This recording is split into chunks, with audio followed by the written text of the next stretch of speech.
Greetings, fellow charismatic robotic assassins. Tiki here, and welcome to the first installment of Tiki's Universe to cover the fifth and final season of Samurai Jack. And in case you guys don't know the story of Samurai Jack, Long ago in a distant land, I, Aku, the shape-shifting master of darkness, unleashed an unspeakable evil. But a foolish samurai warrior, wielding a magic sword, stepped forth to oppose me. Before the final blow was struck, I tore open a portal in time and flung him into the future, where my evil is law. Now the fool seeks to return to the past and undo the future that is Aku. that's right, folks. That's right. We are back. We got Jacob Wile with us, the master of all things cartoons here on the channel. How you doing, Jacob? Doing all right. Bro, Thanks we are for so having- behind on Milo Murphy's Law, man. It's stressing me out. We'll get to it. Yeah, I'm sure we will. I'm sure we will. But of course, we also have BlueDragonFive with us. Dragon, this is of course a special show on your end. We're talking about Samurai Jack. We'll quickly, just for this first episode of season 5, folks, we'll quickly go over our thoughts on it, because this isn't really something we've talked about ever on the channel, I don't think, unless he kind of maybe popped up on a list or something somewhere along the line. But at last, so I got to admit to you guys, I grew up with comedy animation, and Dragon, you and I have had this conversation before. I think the metaphor I always break down is like, well, Dragon was watching Batman the Animated Series, I was watching Darkwing Duck. So when this came out, I was just on the precipice of, actually I was like kind of obsessed with The Simpsons and South Park around the time that Samurai Jack came out. It was like I had kind of outgrown like classic Nickelodeon and Cartoon Network stuff. I was kind of into the more quote unquote adult stuff, ironically enough. And when this show came out, I was kind of like, you know, like I like certain episodes, like the Scotsman episodes, of course. Everyone likes the Scotsman episode. But overall, it just kind of felt like a show where I always admired the visuals of it. I always did like the visuals and the mood of it. But I just, as a kid, I just never had the attention span for it. As an adult, I think the show's a masterpiece, and I think it's freaking obvious that it's a masterpiece. You know, just for me having developed the critical eye for animation that I have over the years, and to really see the genre develop and flourish, I think the show was a benchmark and a game changer looking back on it. Just the sense of atmosphere, the use of silence, the world building, the nonlinear storytelling. So it's definitely a show where I haven't seen nearly as much of it as I want to, but basically everything I've seen has been phenomenal, has been spectacular, and I really want to go through and kind of like fill in all the blanks, you know, much like Jack does. I want to go back to the past and actually watch Samurai Jack one day, and I'm sure I'll do that soon. But in the meantime, this first episode kicked a lot of ass, and I can't wait to talk about it. So, all right, who wants to go next? Jacob? Now I was actually around the time I was only probably about like 6 or 7 when the show came out, and obviously I didn't appreciate some of the finer aspects of it, but but that's the beauty of this show, like in the way it is. Like, obviously, the original season, it could appeal to all kinds of demographics in a single swoop. It's like it was a show that like taught, and I was like masterclass in animation, sound design, action. Like where some episodes could be dark, dramatic, and eerie, others could be lighthearted and comedic. Where like you could have a fairy episode based where like with giant flaming eyebrows. Right. And then watch me destroy this village full of innocent robots. I mean, just in this episode, they build up Aku so much. They hype him up, and then the only time we get to hear from him is in like the most casual business call. To be fair, we're not entirely sure if that's him. To be fair. All right, well, I'm just saying, like, I just think that's funny, you know. Yeah. You know, it's always been kind of part of Aku's charm that Aku is basically kind of like, you know, a demigod mixed with Mojo Jojo, mixed with the boss from Office Space. Pretty much, yeah. Especially when he's a guy who can go from like being this super eerie and scary demon from hell to a complete and total wise guy. The best example I had for Aku growing up, especially, was kind of Zurg from Buzz Lightyear Star Command. It was kind of the same principle. Aku, a little bit more menace, though. That was kind of the. Oh, Aku definitely has Zurg beat, but still, a menace. Yeah. You see what I mean, though, right? With the Zurg thing, like, Zurg has a lot, a lot funnier on the Buzz Lightyear Star Command show. A lot of moments of comedy and great mundanity, where a little bit. Sure. To Aku. Mm-hmm. Yeah. All right. Anything else, Jacob? Not for me. I'm just saying, like, I'm glad I caught the show when I did. I mean, I didn't watch all of it, unfortunately, but I'm glad I actually did watch it while it was in its prime, and I'm excited to see where it goes in these remaining 10 episodes. All right, take it away, Dragon. Boy, oh boy, Samurai Jack, a lot of good memories there. It always struck me on a visual level. Like those visuals always imprinted on my memory from the show. And I remember there was a point, growing up, where it's eventually I kind of put it together, like, oh my god, these are all made by the same guy. You're made by Tarkovsky. Where like less the subtleties of the visual style, like timing and stuff. That came, of course, much later. But I'm talking about in terms of like, it started to. Yeah, I think that. I noticed like the Tarkovsky, because it takes up most of the screen on a few times, and it kind of started to kind of get into place. Okay, it's the same guy made this. At least there's something similar about Samurai Jack and Dexter's Lab and stuff, but I can't quite put my finger on it. Right. And then of course it starts to fall in line as the years go by. But regardless, just in the moment, again, Samurai Jack, basically the idea of like from a visual level, this rectangular headed samurai warrior with kind of the white versus black. With Aku and Jack, again, has like a great simplicity to it. At the same time, Aku's a character who can he can shapeshift, he can do all this stuff, but he always I remember drawing these characters as I just love Aku could have these really he kind of basically the shoulders are kind of broad, but it has he kind of.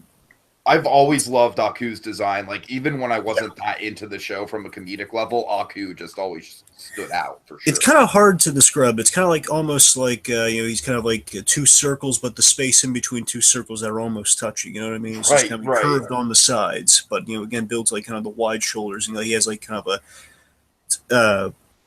a skirty bottom almost, kind of like Zurg being the example of kind of it curves down to a cone, but it's like a dented cone. The point is, Aku was always had an interesting, of course, the memorable Mako performance, which years later in Avatar then put together. Oh my god, it's the same guy doing the voice. That's amazing. Oh god. But Samurai Jack always struck me on the level it's really out there. It's like a samurai in the future, and he's fighting robots, and it's he's going it's kind of it's pretty much very.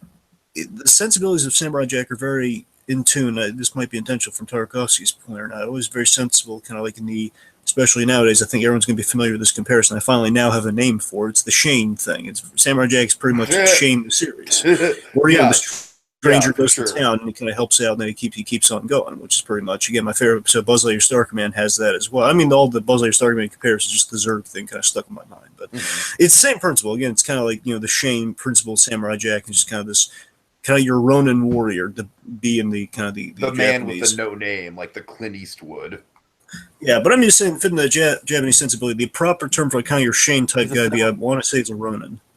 He's a samurai with no name. Yes, exactly. I think you are right, though, Dragon. I think Ronin is proper terminology. I hope. I'm pretty sure there's Ronin Kenshin, which is kind of a Ronin. It's kind of similar. Sure. Similar idea, but I point at Samurai Jack again. That Samurai Jack I got in the Ronin Kenshin, some other kind of these cool samurai types kind of going around, kind of bringing justice to the lay of the land. Again, it's kind of like a Western, but it's kind of a Japanese Western. That's kind of where I got I think that's why intrinsically I've always liked Samurai Jack. It's the idea of the samurai. It's kind of like it's Japanese cowboy. I'm telling you guys, I think the Western is coming back. And again, to you, speaking of that, again, I think Samurai Jack is kind of the pride of the Toonami lineup at the very least. If not Toonami, is always like that area before Toonami came on. I'm pretty sure it was also in Toonami. I know now it's on Toonami. I'm pretty sure it's like returning home. That's pretty much what they're selling that on. So again, probably enjoy the Toonami line. There's so many memorable episodes of Samurai Jack we might go through in the future to some extent. So let's not dwell too much. Of course, the Scotsman being a very memorable episode as well. Of course. But it's a very great show, one of Tarkovsky's finest works. And the only problem I noticed with it that everyone noticed, it never had an ending until now. Okay, so perfect transition, guys. Let's get into it. Now, I'm kind of more new to Samurai Jack, so these actually do not have episode titles, correct? Am I right about that? Jacob, no. The episode titles, if I'm right, it's kind of weird. One of the famous things I remember at Samurai Jack is, in addition to that, they had like those Roman numerals on the side, like whenever you looked up the episodes, but at the same time, then they had like very simple tests, like Jack is this, Jack goes here. Oh, okay, right, yeah. So, do you guys have the name of this episode, or should I look it up? This episode is Roman numeral XCII or 92 from the conversion, because at first I thought it was 52, but no, it's actually 92, which is interesting. Because I have no idea what that's getting at. What it could be suggesting, this is my theory on it, if you guys want to shed your light on. I think what it's saying is that Jack could have been between 38 and 42, because if it's 38 and 4 seasons go by, they'll put him at 42, and then 50 years go by, so he might be 92 years old. Oh, man. Okay. Yeah, I could see that. Jack always struck me to be in his mid-30s, so I mean, I'm just saying that to me makes the most sense. Otherwise, it might be 92. And we've got this weird sort of like non-aging thing going on, but of course, like everything in Samurai Jack, it's very like non-linear in how it came about. It's just Jack kind of just mentions like age has no effect on me anymore. I think the idea they're going. Oh, you go ahead, Jacob. Yeah, go ahead, Jacob. Like the descriptions, all the descriptions say it's because like it's like a side effect of time travel, and the fact that Aku closed all the time portals is the fact that he doesn't age anymore. Oh, really? Oh, that's I didn't know that he closed all the portals. Yeah. It's like according to like the official description in the trailer video. It's like they said it's just like a side effect of time travel and potential of all the time portals being closed, as far as I can tell. That's interesting. It's interesting. I kind of read it as like not in the literal sense of why he doesn't age. I read it in terms of not having age because he's plucked from a different time, so he's just kind of he can't really age in a time period he's not existing in. You know what I mean? Kind of like a vague time travel logic. Well, what I like about the show is that it does give like official answers, like Jacob just pointed out, but there's also so much that you can kind of speculate on, and like kind of like the nitty gritty of the details of the world building are kind of left for interpretation. Yeah, because it's like he's a living time anomaly in a way. That's kind of pseudo science I kind of looked at as. But yeah, the whole time portal thing makes a lot more sense of, okay, well, the time portal closed, that means he can't quite return to that natural aging process, perhaps. Plus it's time travel, it's in this like fictional setting, so it doesn't, it's not really. We can play loosey-goosey with it. Okay, so what do you guys think of the first appearance of Jack coming back? Because he's back and he's Samurai Jack. My God, the opening was amazing, wasn't it? It really was. I mean, it hooks you right away. Like, even someone like me who's only seen like maybe 10 episodes of the show total, I was just like right on board with it. I was like, okay, this is like Powerpuff Girls 2016. Take note. This is how you do a reboot. So let me tell you this, Tiki. It's not a reboot. This isn't a reboot, Tiki. It's a continuation. Okay, I know, Jacob, but it's it is kind of a fresher. It's still differentiating. Yeah, I mean, it's something that's coming back after a number. But it's mostly a soft reboot, I would say. I mean, I know it is a continuation, but I don't want to get into the semantics of it. But regardless, it's a beloved show that's coming back from after a long time, and this is doing it so much better than Powerpuff Girls is. But speaking of continuing the originals for a moment, I want to highlight something that Tiki might not be privy to. This I think is really pertinent to point up. Is that the bring up is that I love how strategically in this first episode, I don't know if it's going to be throughout the rest of it, I know at the very least strategically in this first episode, what Tarkovsky is doing, is he directed this one, is that he's easing us back into the world of Samurai Jack with this opening. It's a classic set, and this is like classically what you see in the series, Tiki, in this opening. We have some nice folks of an interesting design, like calling this electrical kind of transcribing thought, kind of they kind of translate their thoughts via like each electrical one of these impulses. designs is usually different, right? Like from episode Yeah, to yeah, it's like episode. various different races of people. Rarely will you see Okay. kind of the same kind of not alien necessarily, but I'm just Sure, saying it's sure. like, never really define it because we're still on Earth, I believe, just like a whole bunch of futuristic races and designs, and sometimes people, most of the time another species of some variety. Also robot, a lot of robot. So so again, we have the same premise again, kind of our Shane-like premise here. Classically, it's some nice folks of differing species are being terrorized by Aku's minions, most notably and most famously the giant robotic kind of scarab bug things. Oh yeah, oh yeah. I call it what I like about the opening is that it immediately lets like, yep, this is going to be TV-14 right away. Yep. So let's. From the opening sequence, it doesn't hold any punches. Like there's going to be more brutal, more violent, more everything. And Jack has a freaking motorcycle and a beard man.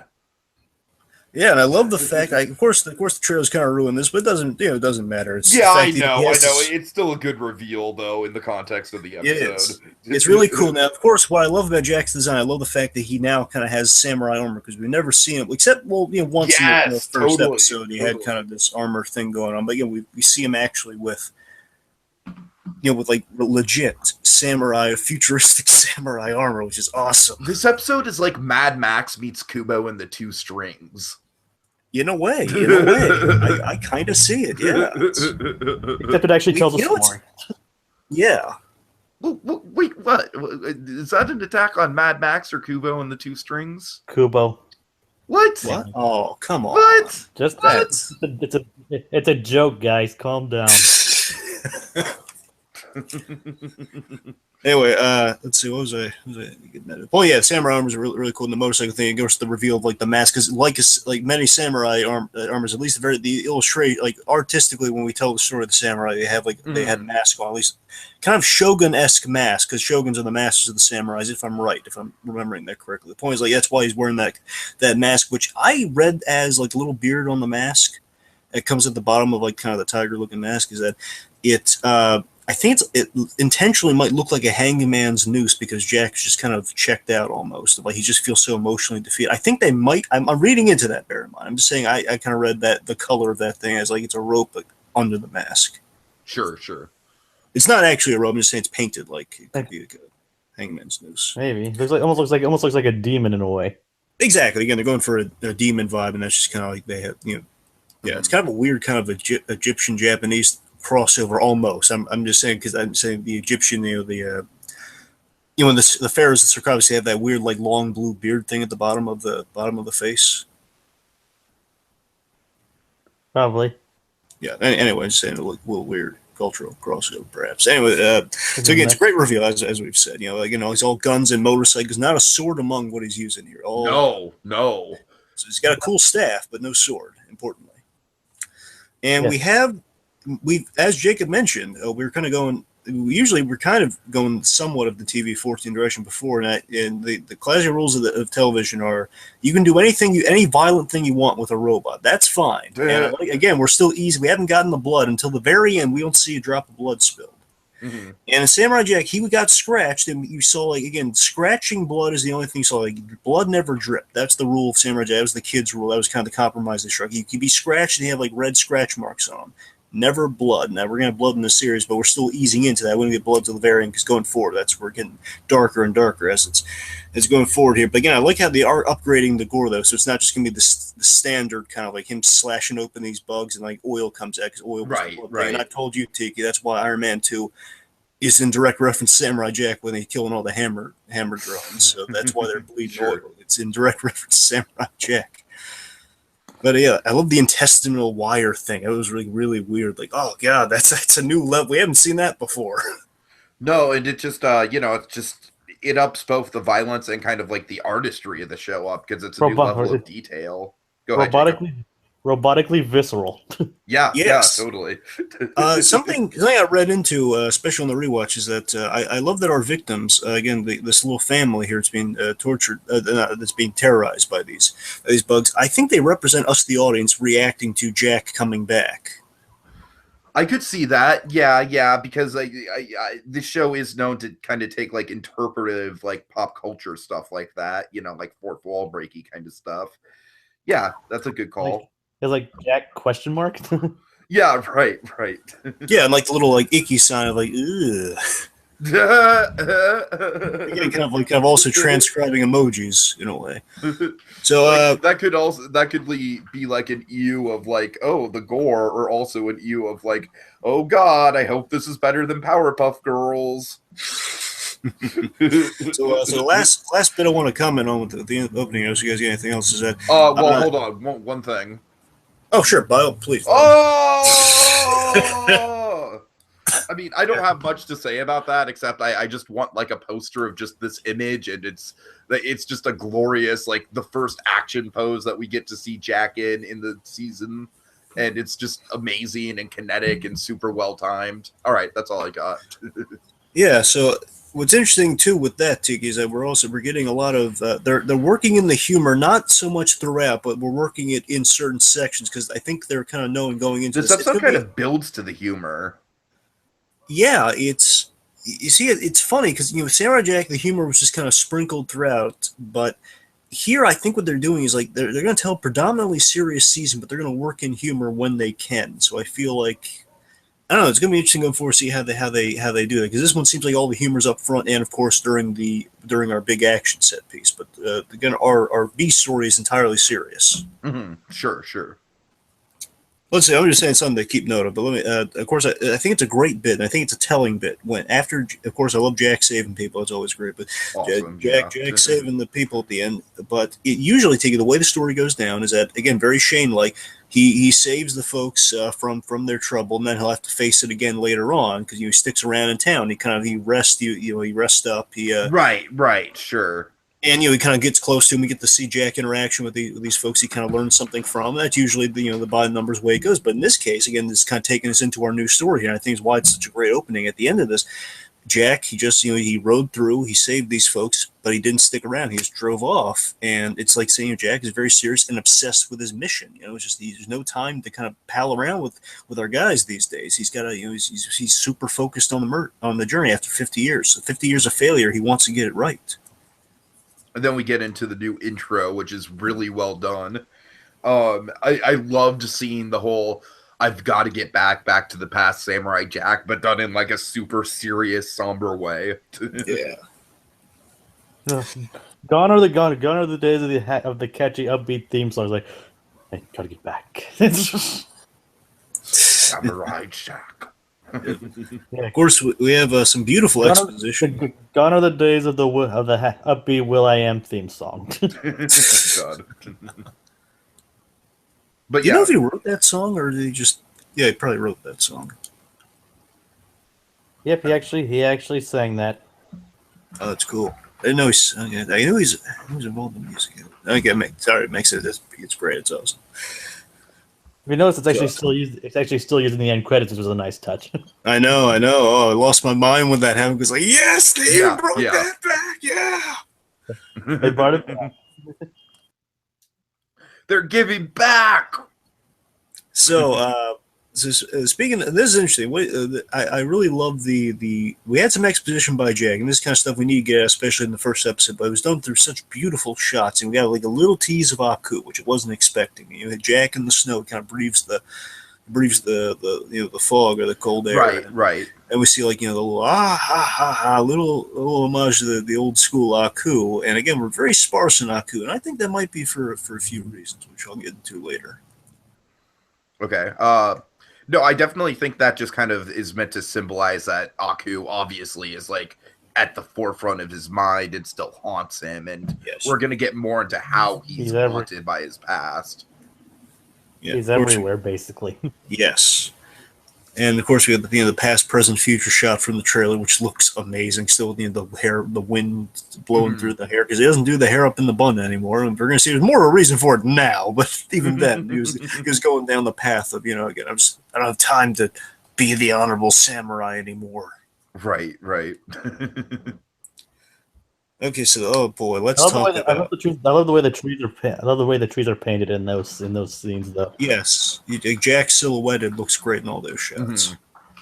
Just of course. I But mean, then after that, the show's just a tapestry all the way around. Go ahead, Jacob. I'm sorry. but then after the opening sequence, we get like this season's first foray into more disturbing content. Oh, so jaw dropping Oh, boy. for me this scene. Oh my god, I lost my mind when I was watching this. Like, my hand was over my mouth, like, oh, like, oh, this is my favorite idea. Like we knew that these were going to be these people were going to be seen, though we just didn't know like how like disturbing it was going to be, and somehow the fact that these Aku worshippers in silhouette is even more disturbing Because than it actually seeing intimates what's going on. yeah, them in silhouette. I'm glad you brought that up, Jake. Them in silhouette is like so creepy because again, it kind of makes you wonder, like, at least in that moment, like, oh my god, like, how much of them is Aku versus like we find out later on it's not exactly there. We're still a little unclear, like who the father might be necessarily, like how involved Aku may be in this. They at least worship him. That's all we know. I know, and that's eerie in itself. But let me tell you, guys, my favorite idea that's kind of put forward in this scene. Here's one of my favorite idea with this kind of new season of Jack is that I am fascinated by the idea that after 50 years, Jack and Aku have switched how they operate in the future. See, now Jack embraces the future with the technology and the weapons, as we saw in that earlier scene, and it's kind of our foray into Jack.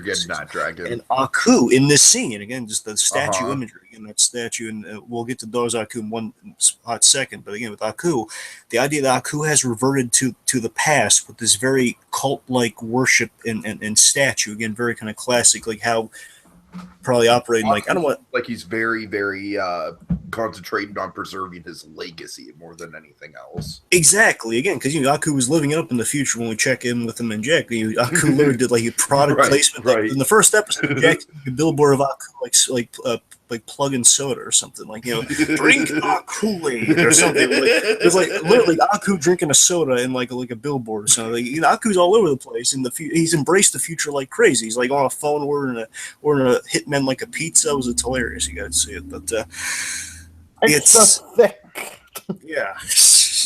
Again, there's a slew of great Aku stuff. And again, Aku embracing the future. He took over, which means his face is everywhere. Everyone knows Aku.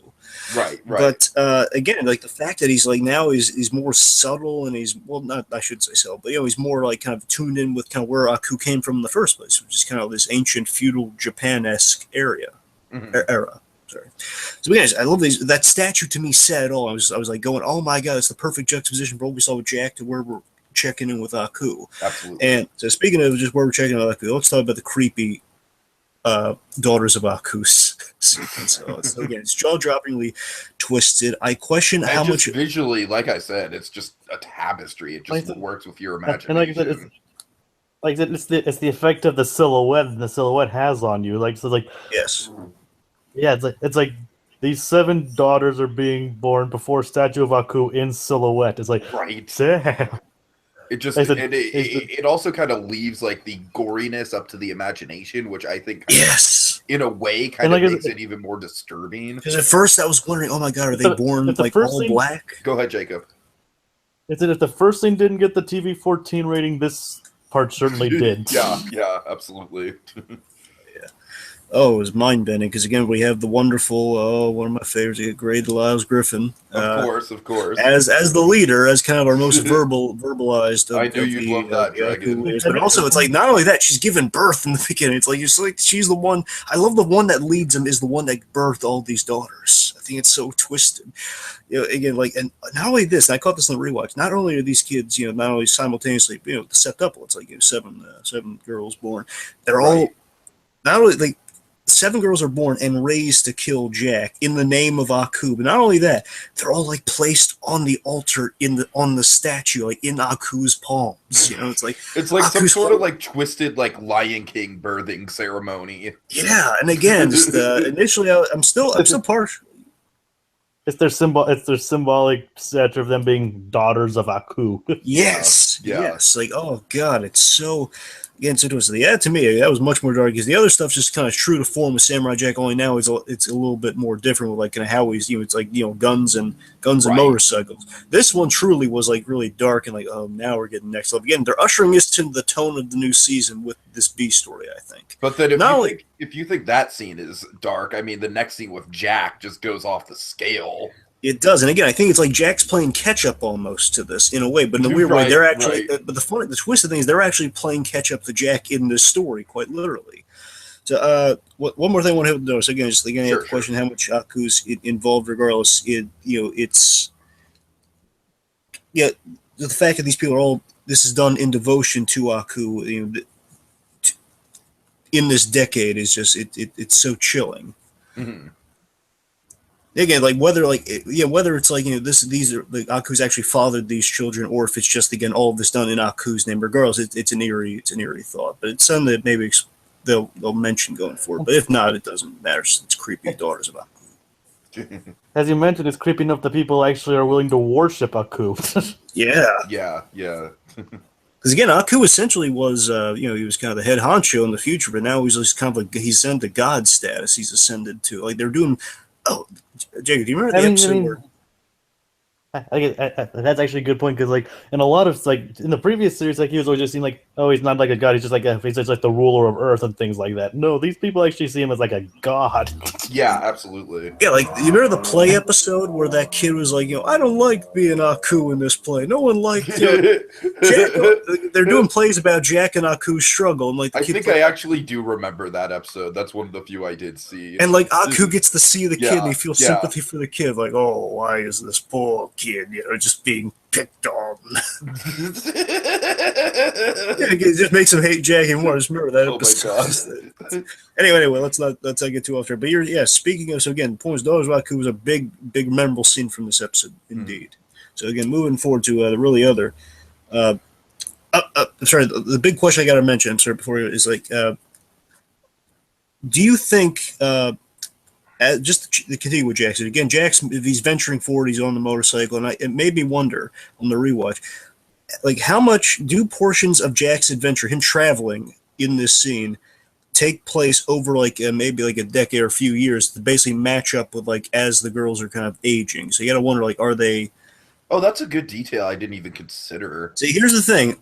Are the two stories set different times of like, okay, there? Oh God, do we have like some Westworld shit going on? That's what I'm asking. So that's the question. So, is it that as Jack's traveling, years are passing by, and that's when we check in with these girls? Boy. And basically, the Scaradouche. Okay. I'm not saying Scaradouche takes place over like many years because we know it's like a few days. I'm just saying like that's linking up with them full grown. I mean, that's what I'm wondering. You see what I'm saying? What do you think, Jacob? I really like that idea. It's like the stories take place in separate time periods up until the time when they're released, and they release the girls, which is like probably the current time where Jack is now.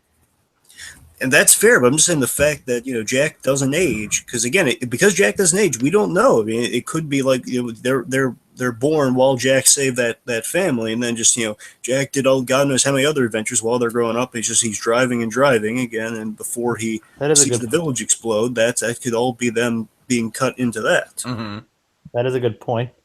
Or again, the straightforward way, but again, it's the Westworld way. If that's the way they're going with this, it's totally Westworld. Yeah, the girls are the B story that links up at the end to where Jack is now. So it's what I'm just saying. It's two very interesting routes to go. Oh boy, what is Westworld and Mr. Robot done to TV? but then after that, we see the effects of a 50 years of a damaged mind. Yes, 50 years of This was by far the most disturbing thing in the episode for me personally. Down. You left us to die. I doubt this is intentional, but I always love the twist thing that, and I believe I want to say it's the same voice actor. It could be wrong, but I love the voice of Jack's father. Does sound similar to Aku. Yes. I don't know if that's intentional or not. I don't believe it's right. I don't think it is. They're voiced by different people. Yeah, that's what I thought. I mean, I'm talking about like we've seen Jack's father from the original show. I'm wondering if Jack's father from the original show is Jack's father here, not Aku, but So I don't and it know. also kind of gives me a Mad Max vibe. Also, I mean, I again like Dragon, you're gonna keep bringing up Buzz Lightyear. I'm gonna keep bringing up Mad Max because Let's usher it as it goes forward a little bit, though. You know. okay, but I'm just saying, like with the Mad Max stuff, that's absolutely something that Tom Hardy in particular is experiencing in Fury Road. You know, just these flashbacks and these visions. Like, you let me die, Max. You didn't save us, Max. You were supposed to save us. Yep. And again, I think this scene is really ushering us into, okay, so now we got to taste the darkness, but that's separate from Jack's story. Now we're bleeding it into Jack's story, showing you how the tone is going to be again more adult with this one. So we're getting darker and more. I like it's less adult with the violence at this juncture, but more with the implications, very adult implications, and yeah, you're right. That is a good way to like ease it in. Like we're gonna get to the violence at the end, but towards the middle of the episode, it's all about like okay, like. And don't get me wrong, there is like I think like probably we're building to it. We're building to the actual real world. But probably the most grisly image in the whole thing, like even outside of the ending, is probably like just that lake full of dead people. Yes, and I love the leaf idea. The leaf, like one leaf falls and he sees his father, calling out to him. Which totally reminded me of Kubo, by the way. Just saying. Yep, and then another, and it's his mother. Then the whole thing of leaves falls, and you logically, okay, it'd be a whole bunch of people. Not only a bunch of like kind of dying, zombified, especially like over 50 years. Yes, like oh god, he's haunted by the past that he still failed after 50 years. Like you gotta remember, Tiki, the way it goes, like every episode of Samurai Jack, again, I love this. I love they're doing, it's kind of a commentary on two things. It's commentary on kind of the formula they wrote themselves into at Samurai Jack, like saying, yes, every episode is always gonna have a down ending where Jack, he gets so close to going to at least practically every episode, I should say. He gets so close to going to the future, then like the portal or whatever element that can get him back in time, he slips right out of his finger. So again, Jack is a character who constantly fails. There's commentary on that. At the same time, I think there might be a little bit of a meta commentary on, hey, all this time's gone by and you still haven't gotten an ending. So it's kind of a commentary on the cancellation by the fans in that scene. I can see that. You said you'd save us, Jack. It wasn't actually like a cancellation. It was like, actually, I watched the live Q&A and everything before the show. It was what did they say? It was more of like it was like he decided to end it because he had no idea how to end it back then. I'm sorry. Yeah. I'm very glad you pointed that out, Jay, because I before I wrote that in my notes, I was just wondering the whole. Plus Clone Wars was. Plus, they started beginning to work on Clone Wars, and that was going to take up more of his time. So Samurai Jack wouldn't have been able to. He wouldn't have been able to time. It is just kind of weird to have an abrupt ending, though, right? That's true.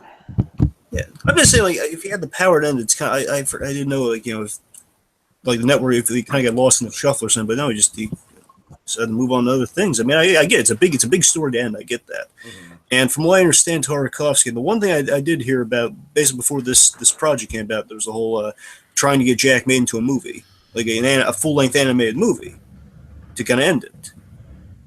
And that just got a lot of, financially couldn't get the traction needed and stuff like that. Basically couldn't get it off the ground, but he tried, and eventually we got this, which again might have been more strategic play. But oh yeah, I think in the long run, especially with the rating that we have for this now, it was of benefit to go in this direction for the fans, because this is like, yeah, we've grown up with them, so now we can handle more adult stuff. Dragon, dare I say this might be the Batman Mask of the Phantasm of Samurai Jack? Well, I think the better comparison, of course, would be Dark Knight Returns for Samurai Jack. Tiki. All right. I mean, I can't say it's necessarily. We've only in the first episode, but it's excellent. But it's. I'm just saying again. I think it's like Dark. The whole season is essentially 50. A lot of times past, it's Dark Knight Returns with Samurai Jack, and this scene actually is very much like. This scene and the next one especially are very Dark Knight Returns-esque, where he's kind of haunted by his past and like kind of stuff that's going on. He feels, just kind of wallowing in it. Oh, by the way, we see the effects of a man whose mind has been damaged by 50 years of failure, where his psyche is slowly becoming his own worst enemy. Yes. Let me ask you guys this, and I want to get your opinion on this because it's another one kind of like the do the daughters match up kind of thing. When Jack sees that village explode, where he sees kind of the smoke kind of basically saying, "Hey, come here. Here's the next thing." He rode by on that family that was being kind of terrorized by the robots, by the robot bugs. Right. Do you think he would have? Do you think Jax is a little disenfranchised at this point? He's only going to handle stuff if it comes in his path, or do you think? I mean, basically, when he stops to get water, do you think he was just going to go forward and just say, "Well, it's another thing. It's another mess. I don't need to deal with this," or do you think? I'm glad you pointed that out in the first place, because that is one of the things I noticed just in terms of the ambiguity of the storytelling in general, Dragon. I think we're just meant to ask those questions. I don't necessarily think there's an answer to it either way. I think, I think, of course, we want to think that Jack would help those people. But at the end of the day, I think cutting away is very strategic because it's almost like a painting, right? Like it almost has the same effect of looking at a painting of like a world-weary samurai who's been at this for so long, and yet there's some terrible thing going on in the background. And does he have the strength to muster up to do anything about it? Or is he going to quietly walk away into the shadows? I don't know. There's a really artistic thing to that for me, Dragon, and the ambiguity of that. Yeah. Again, they basically made it so it's Jack's not exactly our clear-cut hero these days. Again, it's kind of the symbol of the sword being gone. He's kind of lost his way a little. I do love the sword, yeah. He's not a bad guy by any stretch, but I'm just saying he's not exactly. He's more almost like a more gray, interesting character now. Yeah, totally. Not that he wasn't cool before. I'm just saying, again, he's more in the lines of the Western white hat. Well, I think before he was kind of more cool, and now he's more just very, very multi-layered and, world-weary. They're examining the flaws they put forward but never addressed, and now we're addressing it, which I think is a really cool move. Anyway, so he sees the leaf thing very haunting. Oh, yeah. Let's see. So, Jack we're more in Jack's head than we were as Jack with the hero, which essentially is kind of what we just said. More like kind of the flawed or the man's versus the hero's head. And the scariest part is, as shown during the fight with Scaramouche, these things can happen anywhere at any time. Yes. So let's transition into Scaramouche then, if we can. Sure. We had a. Well, let's transition to it, babe. Oh, babe. Oh, yeah, babe. I'm sorry, Jake. We don't want to talk about the father in the fire? I mean, we can. I just don't want to, this doesn't necessarily have to be beat by beat, so I'm just trying to move it along as fast as we can. Okay, well, I was going to mention, the mysterious character we have seated in the past, though. I'm saying that kind of is in the fire scene, so if you wanted to mention that. Oh, yeah, the guy on the horse. Yeah, so this guy on the horse is a big deal. Mm-hmm. Right. It's not a coup, because that's definitely not his style.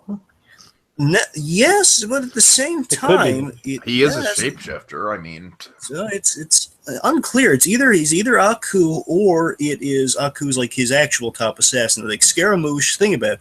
In this episode, we have a guy who claims to be Aku's top guy. But he could just be saying that just to be running his mouth, and it seems like he would be running his mouth. Which I think would give another level. I'm Aku's favorite, babe. Which would give another level to why of all hitmen will we start with this guy? Someone claimed to be the top guy, where Jack has encountered the top guy, and the top guy kind of broke him in a fundamental way, most likely with the sword. Most likely. Sure. Also, the one last pertinent thing I guess to mention before we move on. Again, the fire scene's really creepy. Again, his father's crucified in the fire, which is really eerie.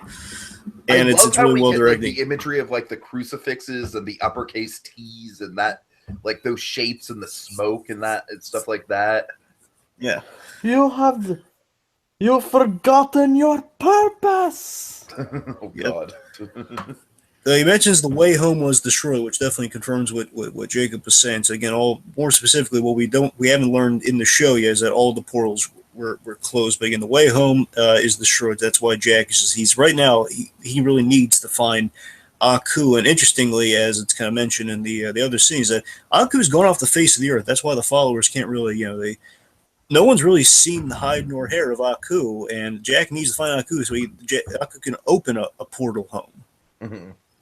Regardless if he just, again, we don't know all the specifics. I'm just saying, just based on the opening of the series, he like tore a hole in space. He probably sent him home. It's like the only rat he's got left, and no sign of Aku. Where Aku in the series, Tiki, again, every which way Aku would mock him, and Aki's actually made a joke of this. Where, let me tell you how this is going to go, Samurai. You're going to say, Aku, you're finished. You're going to charge at me with the sword, and I'm going to shapeshift into a bird and fly away, and say, next time, Samurai.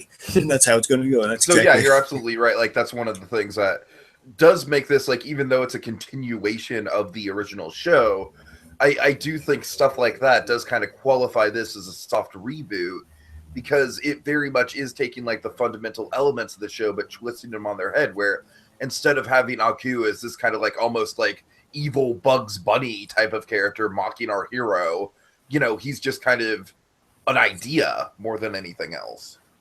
Before we get to the wonderfulness that is Scary Movies, one more, not in this scene, but you want to talk about Ashi? Yeah, we learn a lot about Ashi. I think Ashi is going to be really important going forward. The training of the daughters of Aku. You want to talk about that a little? Yeah, I guess. So we're really building up Ashi. It seems like the girl with the pointed up hair, the one, the center in the photo there. Tiki, the screen is locked, right? It seems like she's going to be like the leader of the daughters. Yeah, the screen's locked, Dragon. Yeah. Good. Just want to make sure. But yes, yes, Jacob. I think you're absolutely on the money on that. I think Ashi is going to be a leader because we build her up. You know, she's kind of the sympathetic lead of the. I love this, by the way. So it's such a dark. I don't know if it's intentional. Can we just talk about like how brutal their training is? I mean, like these are children, for crying out loud, being put through all this. We have that wonderful bit where Ashi kind of wanders off, sees like a little glimpse of light in this dark kind of cave, and she says, and so twisting and great. Gray Delilah's Griffin at her finest, folks, where she says, "Look, yes, child, look at the bountiful land that Aku's provided. Remember, the samurai threatens that, and that's why every second of every day we must, They not only are they worshiping him, they're turning him to this like savior. like he created this beautiful world for you, and the samurai is destroying it." Which, in a twisted way, is somewhat true in that he created this future that everyone lived in, but now has been in ruins so many times you don't know. Like Right. It's just ruins on top of ruins. Yeah, because I mean now it's just spacious. Like I can't see any cities anymore, so it's kind of hard to. The Aku built like these cities and everything, but now you're not entirely sure. It's like you gotta assume like they fell into ruin, as we saw in Jack going around every which way. Mm-hmm. So let's see. All right. So again, Ashi, I think, is most interesting of these daughters because she's failed the most and she's worked the hardest. Because again, you have the lead, kind of the leader of the. Well, not the leader, the mother. We have the mother's kind of like crunching the pole on her finger, trying to get her to fall. Like there's no room for weakness, and she gets out of that weakness. So presumably, she's the bone crunching, and it makes me cringe. I know. It's just the thing makes me cringe, like seeing her in silhouette because it was so dark. They couldn't. I guess they couldn't just get away with it unless it was in silhouette. The huge kind of trainer. I don't know what to call it. I wish I knew a name for what these things are, but and their feelings about the whole thing can be summed up with the line, "There's no room for weakness with Aku." And basically, we see this large kind of trainer is punching this little girl over and over again, which again earns that TV 14.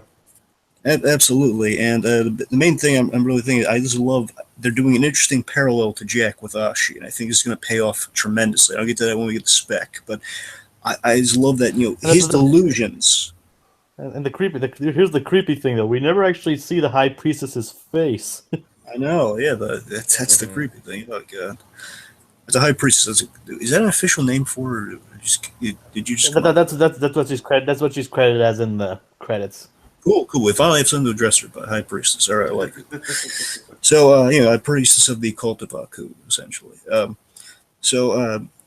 love that, Ashi, she's representative. The High Priestess organization is all representative of Jack's delusions. Basically, it's actualizing Jack's motivation. It's kind of actualizing the whole the guilt that his father is laying on him. But what if the guilt was actually someone saying that to someone? That's essentially what's driving the cult here of you get moving, get doing stuff. Essentially it's motivating the cult here is what Jack is being too hard on himself, and this cult's actually being way too hard on everyone.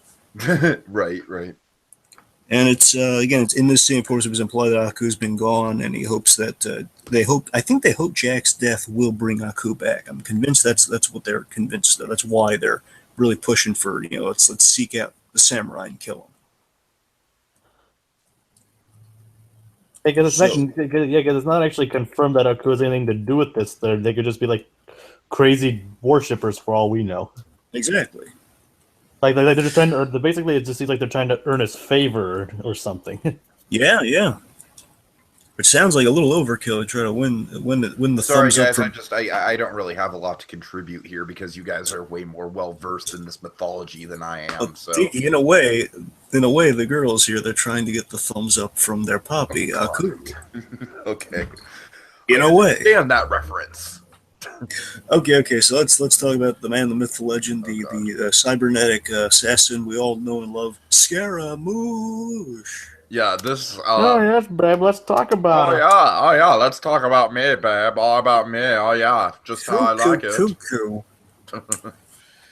Scaramouche is just like a classic Samurai Jack villain. You know what I mean? He's just a classic, like over the top, flamboyant as hell. One-off, but very memorable one-off. I love him. See, well, a lot of people I think they're kind of on the way for Tiki. I do have to refamiliarize myself with Samurai Jack, which I do intend on doing for this series especially. But basically, there's a very memorable episode of Samurai Jack following a character who was a robotic assassin, not in this style, but a much more serious guy, a noirish guy who's voiced by Darren Norris. Okay. X9. X9, yeah. Was it X27? Are you sure it's X27, not X9? Oh, it's X9. I think that's it. Yeah. Yeah, X9. Basically, it's very much like a John Wick sort of motivated hitman take. That's all I can really tell you without giving it away. He's pretty much very John Wick similar, but it's a noir John Wick pretty much. That's all you have to know. Okay. Basically imagine this guy much more serious, kind of with a John Wick motivation, but it's a noir story, and he's the lead. And Jack just kind of is the antagonist. It's a really good episode. But the point is, that's kind of where that's where they get the idea for a robotic assassin, but they went much more campy and awesomely stylistic with it, with Tom Kenny as doing a Sammy Davis Jr. impression, which is amazing. It's so good. It's so wonderful. That's amazing. Oh, yes. Oh, yeah. That's pretty great if you ask me. Honestly, again, I gotta reevaluate what the Samurai Jack kind of villains were over the years. Honestly, this guy right now is kind of at the top of my list because I just love him so much. He's fun. He's kind of the best comparison I have for this guy. He's sort of he's kind of with his power. So he's kind of Yondu meets the Pied Piper meets a Deadpool. He kind of reminds me of Victor Zsasz too, in a way. He's kind of got a Victor Zsasz quality to him. I think you're right about that. Still, at least the Gotham interpretation of Victor Zsasz. It's like, for me, he's got the charisma of Deadpool. He's got the power set of Yondu, but a little bit more verbally musical as well. And he's, of course, the Pied Piper quality, quite literally, with the flute. But again, just doing a Hitman styled after Sammy Davis Jr. in this future. Yeah, again, you know what? That's what I love about the show, is that stylistically, you're just like, sure, let's do it. Yeah. We're like totally along for the ride at this point. My favorite of all Scaramouche's, like he's lists off a whole bunch of nicknames he has. My favorite is the Crooner of Carnage. I love that name, the Crooner of Carnage. And of course, I love all his weapons here. Like his main weapon, of course, being the flute, and this thing's holding in his hand.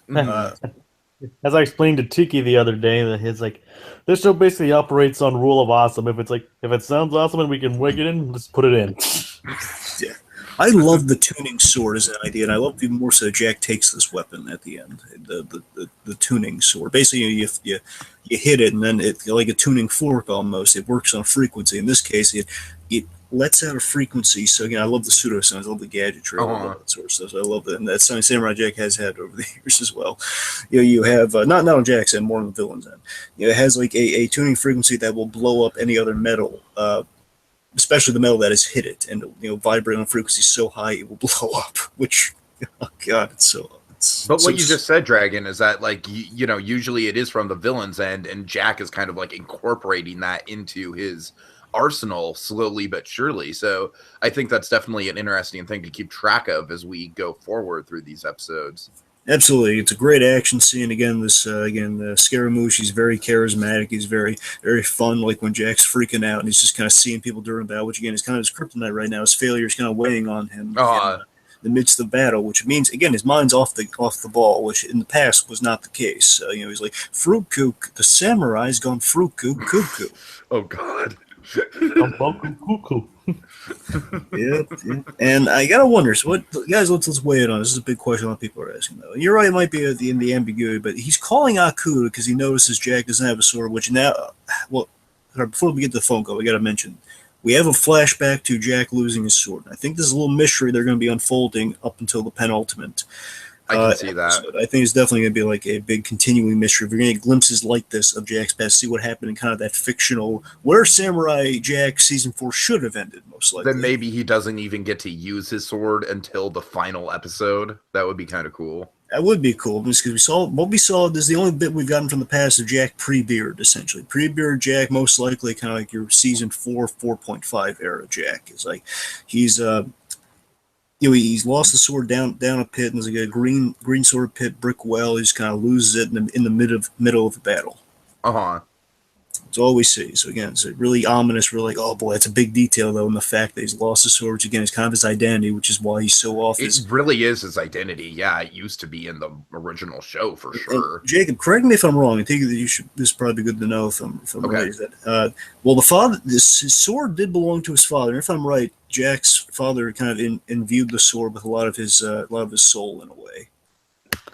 That actually is true. It's like Jor-El sword. Yeah, what happened was after in the Birth of Evil, after they to an extent, it basically it's like really durable. Yeah, it's like can combat. That's why it's lethal to Aku. It's evident. It actually just details the origin in the episode Birth of Evil. Yes, which is long ago. The gods like Ra, Vishnu, and Zeus all destroyed this gelatinous blob in space. Part of it fell down to Earth, created forests of thorns. Jack's father eventually fired oil into it and it formed Aku. The gods then helped Jack's father by forging this sword and imbuing it with the power of his soul, because he had a soul of good inside him, yes. which would be able to combat Aku. Yeah, so again, just the sword is the ultimate representation of good, and again, it's very telling that Jack has kind of lost that undeniable sense of good. So that's why he is in the state he's in. You follow that, Tiki, right? Again, sword is the only thing that can hurt Aku because is an unalienable force of good, and they get very much Jack's father. Okay, so let's see. So again, speaking of say a sword, now the other side of that Aku. So again, he's calling Aku to mock Jack, and I gotta wonder because it doesn't really sound like. Now I am familiar. Greg Baldwin is the actor who takes over Mako's role since his passing. He's done on Avatar for season 3 because Mako passed away after season. Greg Baldwin. Yes, Greg Baldwin is the actor who does the voice of Mako's roles now. In this case, he did Uncle Iroh in Avatar: Last Airbender, and now they confirmed that we will hear Greg Baldwin doing Aku's voice. What we don't know necessarily, and this can be something to speculate on, is even if Aku will appear outside of flashback or not. That's not confirmed. Yeah, you're right, and I like how they're kind of building up that mystery for sure, especially because Aku, like you said, was such a pivotal, like, energetic part of the original show. They're definitely going with a different tone in his absence. We did technically get a glimpse of Greg Baldwin as Aku in that little, in the cold breath when he had Aku laughing. That was Greg Baldwin Aku. It's a very small snippet. In this version, honestly, because it doesn't really. Either Greg Baldwin's gonna have a really different Aku, or just I don't think he actually called Aku. What do you guys think? Who do you think it was? I don't know. I think he was just calling a friend of his or something, just to mock Jack. I just in the moment I kind of bought into it. I wasn't thinking about it too much because I just I enjoyed the mundanity of that gag. Which would make sense Aku right now. That's why I'm conflicted about it, because it makes sense. It's something that classic Aku would happen with classic Aku. I just thought it sounded different because he was over the phone or something. Yeah, that's a thing. Yeah, I mean, that's true too. You're right. I'm just saying, it sounds like awfully different. Not even like the Greg Baldwin Aku. So it's kind of still hard for me to kind of accept if that's Aku or not. So even Tartakovsky has admitted, it's like we found someone who does a good one, but like I said, admittedly, no one can replace Mako. Mm-hmm. Yeah, yeah. Again, I think you guys hit on that. It's mostly like if it's Greyball, I think it's just not as fine as because it's over the phone. That might be kind of the point of like no one sounds like how they truly sound over the phone. Mm-hmm. So I'm just saying something to consider that maybe it wasn't the actual Aku, but again, moving forward, I guess we'll hear it when we actually hear Aku, see how it measures up. So if it's consistent with the thing. Anyway, I don't mean to dwell. I'm just saying it's like some again, it's a little mystery element. Yeah. Let's see. So it's sad to see Scaramouche go, but by the way, he was defeated awesomely by how Jack kind of held his little. You'll see in the picture here. Jack is holding this little kind of combating dagger sword. Yeah. Well, yeah, and like he holds it like he uses it like a grenade against Scaramouche as Uh-huh. it vibrates, and as after it hit the tuning sword, he just throws it at his face and it blows up his head, so like his throat's all screwed up, so he can't sing or talk anymore. Oh, baby, I need my singing voice, babe. But I always love the fact that after the flute break, he's like, no. He's with his mouth again. This is the Deadpool. Jackie, baby, don't kill me. Which See, again, it's Deadpool Dragon, but it's also just kind of like the classic Samurai Jack quirky humor. Yeah. Again, it's like the most. Again, that's a great thing. Samurai Jack had so many great mercenaries and assassins to work with, but this one, again, after all, he's so talkative and so counter opposite of Jack. And Jack, of course, in this episode, he's not really that vocal except when he does the exposition at the beginning and pleading with his father here and there. But he's of course classically Jack, very very stoic, very silent guy. And of course, the counter opposite would be this talkative Deadpool-esque character who's just like blathering on as they can't defeat him unless you crunch the throat. Which, thanks to that little tuning thing he did. And of course, Jack takes tuning thing. And unfortunately, Scaramouche meets an end. Classic Samurai Jack style, with he bleeds like crazy, but he bleeds oil. Oil. Then he explodes. He's this, again, you do anything with a robot, do get as brutal as you want with a robot. But however, speaking of brutality, before we move on, the one thing we did skew over, the village that Scaramouche destroyed, actual people, actual corpses, which is we've never seen that before. So again, we're skirting on real darkness. We've never seen like real dead corpses. Samurai Jack. Sure. So that's a chilling image. And again, like him saying, "Oh, I did this days ago." Yeah, he's just so like casual about it, which Like, he's I did almost this like kind of years like a Joker-esque villain in a way. Yeah. With that in mind. Go ahead, Jacob. I did this a couple of days ago, expecting her to show up sooner. Again, just kind of calling Jack on like, "Oh boy, you've lost a step, haven't you, buddy?" Yeah, it's interesting how Scaramouche is just like, he's super entertaining, but at the same time, I mean, he's an evil son of a bitch. Yeah. Also, just with Jack, it's with the armor. I love the whole shield thing that can come. He has like the shield gauntlets. Right. Oh yeah, that was cool. Awesome. And one of the coolest parts about Scaramouche, though, is like how he's able to make a stone golem out of fallen building parts. Yeah. Oh boy, it's gonna be hard to top Scaramouche. And now, look, I mean to keep bringing up stuff, but with Scaramouche, you know what I initially thought? Some of you guys thought that this was gonna happen. Initially, I thought he was just gonna kill this. Darn, I'm glad they didn't, because the Scaramouche was so much fun. I thought initially, after Scaramouche did all the talking and exposition, I thought Jack was going to kill him instantly, just to say, "Hey, we're not doing the campy, beloved, hitmen characters from the past season. Do like a quick kill off." Mm-hmm. As I thought they were going to go, but I think just basking. I think they probably basked in it because, like, after this, I think we're going to get really serious with the Daughters of Aku. I think that's what the majority of the season's going to be. I think this episode is going to be mostly references to kind of the old way things were done. This episode is like the Force Awakens, you know what I mean? It's kind of like it's easing us in, and next episode is probably going to be The Last Jedi, where it's directed by Rian Johnson, and we're going to get like some real hardcore stuff. I mean, obviously it's not going to be directed by Rian Johnson, but you know what I mean. Yeah, you see what I'm saying there, right? Like this yeah. one's kind of a love letter to Samurai Jack, but also ushering us into the new story. The next one's going to be fully in the new story, I think. Mm-hmm. Okay, so it's well, of course, after the Scaramouche thing, we got graduation day. Right. Daughters of Aku. Yeah, the first instance of actual blood spatter we actually see in the series. And again, this is like I love how we're ushering into that, like through this. Like again, the first thing of blood when there are arrows right through the eyes, which is gruesome, and Ashi firing a lot of those arrows. Yeah, it's like she grabbed the arrow as it was being fired, then shoved it into her eye. And I was like, damn. Yeah. And again, it's like, go kill the samurai. Oh, great it was. Well, how great. How chilling and awesome. And I love the logic of the mask. By the way, did you guys like that? We have this great line where it's like, together you are, you're seven. Individually, you're seven, but together you're one. You're one serving one purpose, one goal. Basically, the mask represents you're seven people, but you're all in the service of one idea. That's a cool rationale for like a unified mask, I thought. Mm-hmm. And of course, when they brought back the enemy, the whole like after that huge mob, like go kill the samurai, they're charging, and then the whole like samurai. Oh, it's great. Okay, so I guess you want to end with some spec then. Yeah, I'm glad they kept the classic ending too. Yes, it was like that was like the big nostalgia for me. That was the huge nostalgia fest for me at the very end. Like, yeah. Yeah, speculation. Yeah, Jacob, Tiki, you guys got any speculation you want to get out first?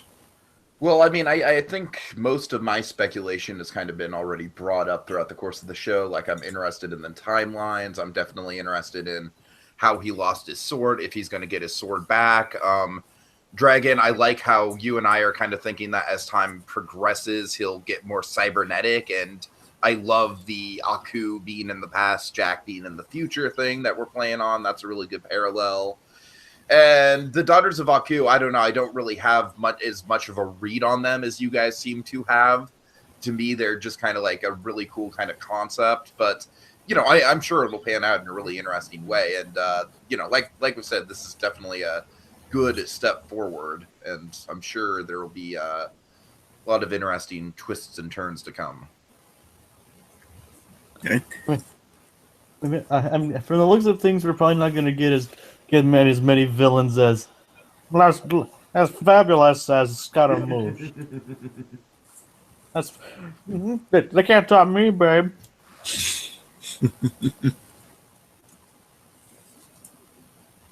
Anything else? I got nothing. Sorry. No.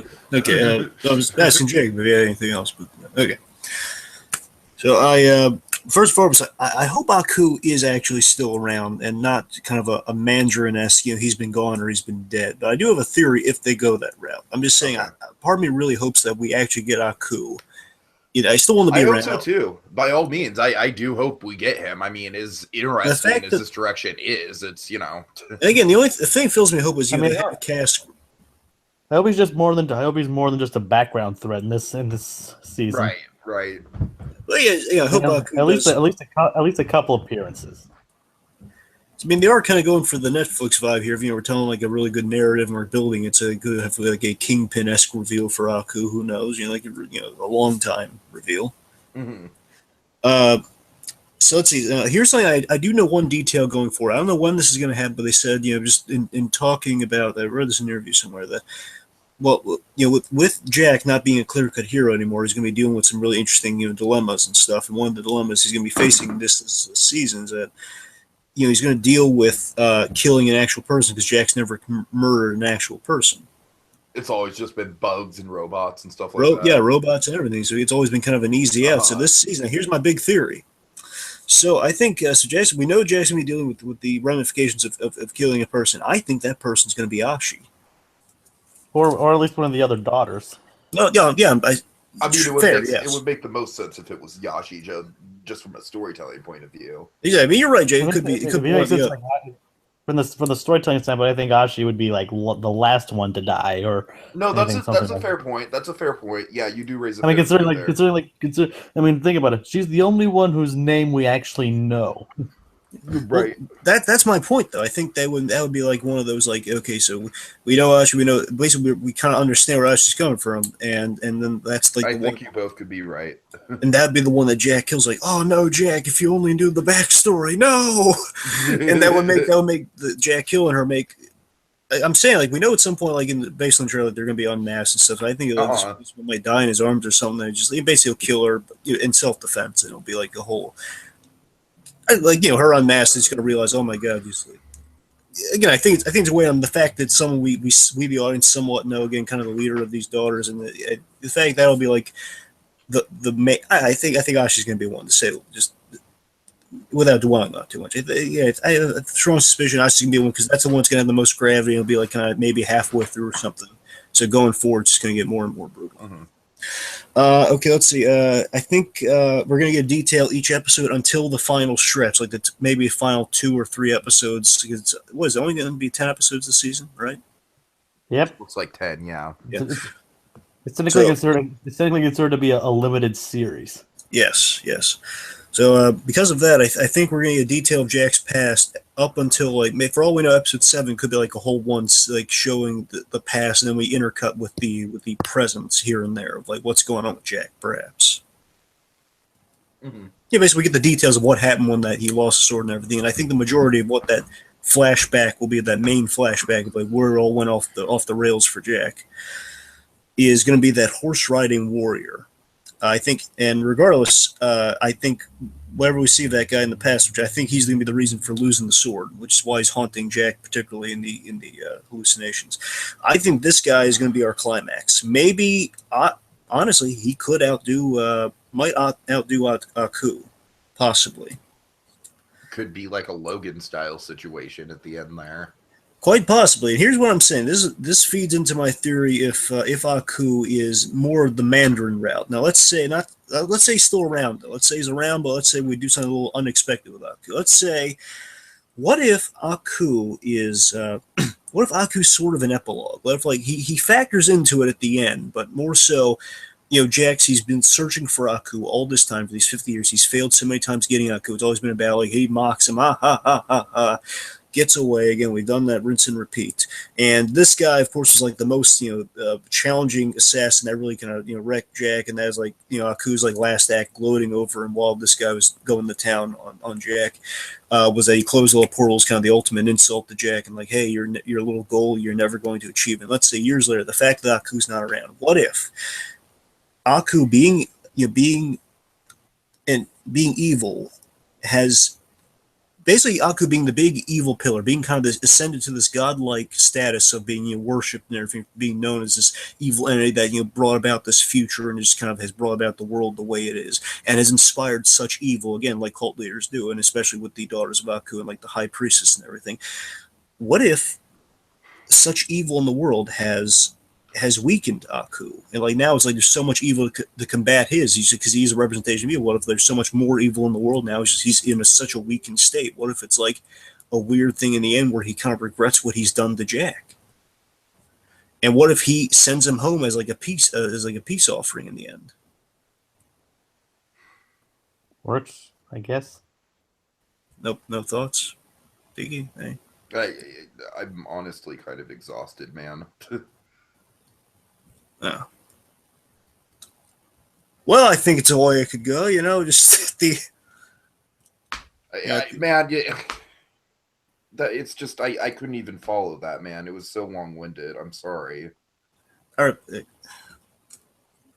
Okay, Cliff Notes. I'm sorry. I'm just like really like kind of flustered because like these recap episodes that we do don't usually go on for an hour and a half.